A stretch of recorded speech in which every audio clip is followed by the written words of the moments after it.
এটা আমাদের চাঁদ রাতের ভিডিও। আসসালামু আলাইকুম, সবাই কেমন আছেন? দেখেন কি সিরিয়ালে আমরা দাঁড়িয়েছি। মেহজাদ, সিরিয়াল কত? সিরিয়াল হচ্ছে 6767 সিরিয়াল কত?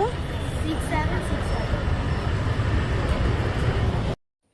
শুনেছিলাম মানে ভিডিওতে আর কি, ফেসবুকে দেখেছিলাম দ্য বাবলস মিরপুর যেই রেস্টুরেন্টটা আছে ওখানে হচ্ছে চাঁদ রাত সেলিব্রেট হচ্ছে।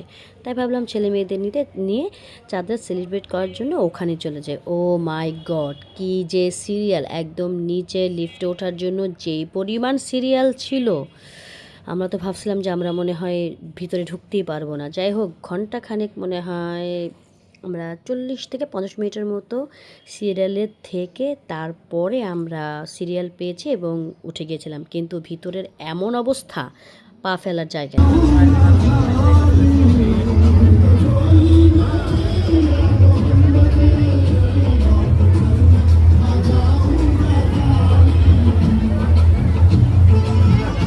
কিন্তু ভিতরে যাওয়ার পর অনেক লোক ছিল, কিন্তু বেশ ভালো লাগছিল, কারণ ওখানে লাইভ কাওয়ালি হচ্ছিল আর আমরা সেটাই শুনছিলাম।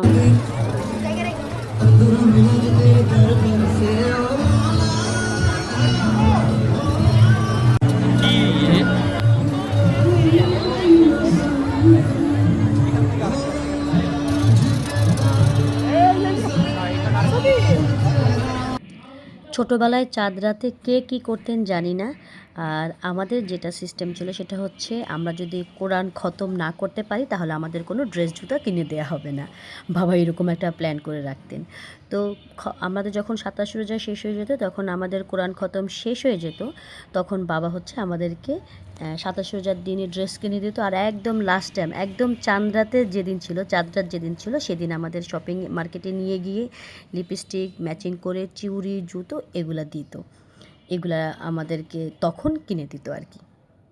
আসলে ছোটোবেলার ঈদটাই ছিল অন্যরকম। আর মেহেদি, আমাদের তো সময় তো আর আমরা 19 কিড, আমাদের সময় তো আর এইরকম মেহেদি ছিল না।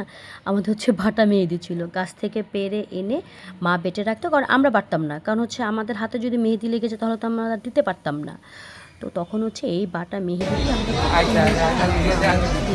আমরা দিয়ে দিত, আর সেটাই আমরা দিতাম। আসলে ছোটোবেলার দিনগুলোই আসলে অন্যরকম ছিল। এটা আমাদের চাঁদ রাতের ভিডিও ছিল।